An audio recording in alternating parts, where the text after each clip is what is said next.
What's up, people? It's Monday morning. This is Hit the Bid. I also finally own hitthebid.com, so if you feel icky saying .net, you can say .com now. We go back and forth. I go both ways. Take that any way you want. So it's Monday morning, and I'm feeling pretty good. It's not about the stock market. It's not about the world, obviously. It's about what my grandmother said to me as I was talking about I like to look back in the future. That's why I was a history major in school. I like to see how people handled certain problems of the times to maybe learn from the past. Apparently, we haven't learned anything from the past because we keep making the same mistakes and inventing new mistakes. So the world is doomed, but that's another thing. As I tried to tell her how upset I am and depressed, she says, "What do you give a shit?" My grandma. And I said, "What do you mean?" She's like, "What do you care? Stay home, hang out with the family, have a good time, and just ignore everything that's going on, because you can't do anything about it. It's always going to be there. Why worry about it?" I was like, "Yeah, I don't know, because I feel like the world's coming to an end. There's World War III. She's like, "Who gives a shit?" In not so many words. She doesn't curse as much as she used to, but I like when I get my grandmother in a certain mood. She just lays it all out there. You know all about my grandmother. But this one's going out to my grandpa, who... The worst thing about when your grandparents get sick and he's got some sort of blocked colon, and I think I've talked about my colon problems. I've got issues. I've got issues with my stomach. Ever since I've been in this industry, my insides are just churning always. Like I turn my account, my insides are just ripping up, fire shooting out of my ass. So now that my grandfather's got this problem with his colon and his intestines, all I think about is like, wow, this is what I have to look forward to. Fused colon. He couldn't make a poopy. His colon was fused together. That's awesome stuff. I don't know what that means and how that happens, but I probably can assume that's going to happen to me. So, awesome stuff. A fused colon. That's what I have to go on. And so right now my grandfather's lying on a table. Too weak to move. They have him on morphine and all that stuff. And my grandmother's all alone down in Florida. So, that's really all I can think about right now. So, I feel bad. My parents going down there to make sure that everything's all right. And that's that. My kid still doesn't sleep through the night. And but what I can say is the Jets beat the Patriots last week, so I did have a little bit of faith in humanity. With little things like that, all I ask for is little things once in a while to go my way so I can feel better about myself.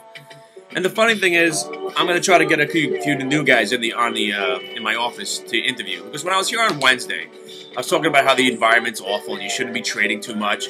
But you want to wait for those days where the trend reverses intraday and volume picks up during the reversal, such as what we had on Thursday. And Wednesday, after I got done losing money Monday, Tuesday, and Wednesday, I told them all about my family life and all the show that I try to do. And it's like, now what's going to happen is, Thursday will be that day because I will be home playing hide-and-go-seek, looking at bowls, doing dishes, and I'm going to miss the whole thing. So I guarantee you, around about 1 o'clock, 2 o'clock, there'll be some traumatic move because that's when I'm actually out of the house with no chance of actually trading. And look at the charts, what the markets start doing at about 1 o'clock on Thursday. So the curse reigns supreme. It's just fantastic how it keeps on happening. And as you watch the program, sometimes... I'll talk about stocks. Sometimes I'm just off my rocker. Sometimes I'm too depressed to even do a show. And sometimes I'll just set you up for making money without knowing what you have to actually do. All you need to know is you press a button when I tell you to do something, you're going to make money. Don't worry about where it comes from or how it works. Just remember that's how it is. Okay, so let's get back to stocks for a second now that the music's over. Stocks of the week. I'm looking at LDK Solar. Ooh, some stock I never talked about too much. But FSLR, they came out earnings last week, or about 2 weeks ago. The stock basically went from under 100 to close to 200. So I'm thinking LDK, which is one of the ones that the solar companies, if I had to pick a solar company to like, it was one of the ones that I liked, and it got absolutely destroyed just along with everything else. So if they have anything positive to say, you might make some money on some options. They're a little bit too expensive, so I'm setting up a calendar spread. I'll be explaining that in the chat room later on. So come to hitthebid.net or hitthebid.com, whichever you prefer. I'll talk about that. Now we got the Baidu. Baidu is... I have yet got done emotionally complaining about that 30-point move. Do you realize I made 20 points? Remember that day I bought 44 shares? I went to buy 1,000 shares of Baidu, and I got 44 shares. Next thing you know, I was up 5 points. I was in the chat room. I was like, watch the stock go up 20 points from here because I only have 44 shares. And that's what happened. It was amazing. So I haven't even got done thinking, wow, if I only would have got that 1,000 shares, I probably would have made at least 15 grand on that trade, right? Because I definitely wouldn't have held 20 points or 25 points or 30 points that it went up. But I haven't got done being pissed off about that, and the stock's already fallen. So that was at 230. So basically it's down 80 points. And that's another one of my phobias or plights or, you know, things that I do wrong.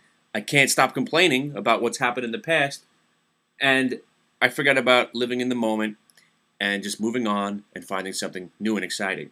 Because let me tell you, there's something new and exciting every minute. There's stocks going to zero every day.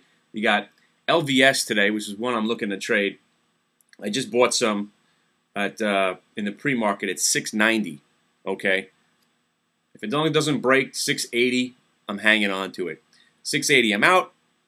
If not, I'm gonna hang on to it because they announced that they found some money. But at this point, who the hell wants to invest in a company that's going out and looking to find money to keep it afloat? Nothing is worth owning at the moment. The valuations look great. Companies that have cash on hand, ones that you might want to be looking at. But at the same time, what DRYS, Dries, has proven to me is that any company can go out of business. Obviously, when Bear Stearns and Lehman Brothers went out of business, that proved the point that anything could happen. Any stock could go to zero. So that's why I read some comments about, you know, in one of the videos. So I read the comments. Sometimes I don't reply as much because I'm just I don't reply sometimes. And one of the comments says I'm a whiny bitch who doesn't do his homework. Okay, so let's look at GTI for a second. Here's a company which did my homework on, liked what their product was. I liked the fact that they had a niche of something that looked good for the future. They were getting more contracts. People were very excited about what they had to offer. They had almost a monopoly on their product where they could raise the prices at their own discretion to keep the company stable. That's what you want to hear. You want to hear that people need what they have, and then they can raise the price whenever they want. But then, suddenly, the world stopped working. Nobody needs anything anymore. Nobody needs to build anything. Nobody needs to fire up those furnaces with electrode cathodes and blah, blah, blah, and all that great stuff. And the stock promptly fell from 26 to 20 to 19 and 18 and 17. Here I am thinking, well, this is a company that I wanted to buy just 3 weeks ago at 25, so I should start buying here at 17, right? Then at 12, then at 10, then more at $6.66. Oh my God, it's breaking 5. Maybe I don't know what's going on behind the scenes of this company. Oh my God, here it is at $4. GTI at $4. Now suddenly it doesn't make any sense to me. Maybe there's something about the company. Maybe I'm questioning my homework. All the homework that you can do, all the research you can do doesn't mean shit. All right? So you go home, read your fucking books, learn about some company, but what you're not realizing is you don't know shit. Think about it. You're not sitting there at the CEO meeting behind closed doors and discussing, hey, John, do you realize that if we don't make any money over the next 3 months at this rate, we're going to be out of money. We might have to close up the company. You're not hearing those comments by CEO Bob. You're not hearing the fact that the creditors are coming. Yeah, we owe about $1.7 billion in money that we haven't let anybody know about. You're not hearing about those little subtleties of the research. There's no research to do.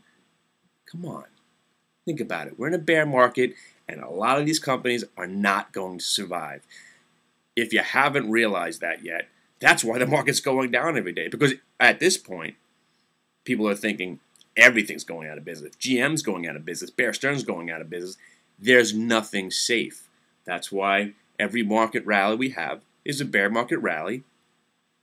The ones that don't go right back down to where they came from are a little bit better than the other ones.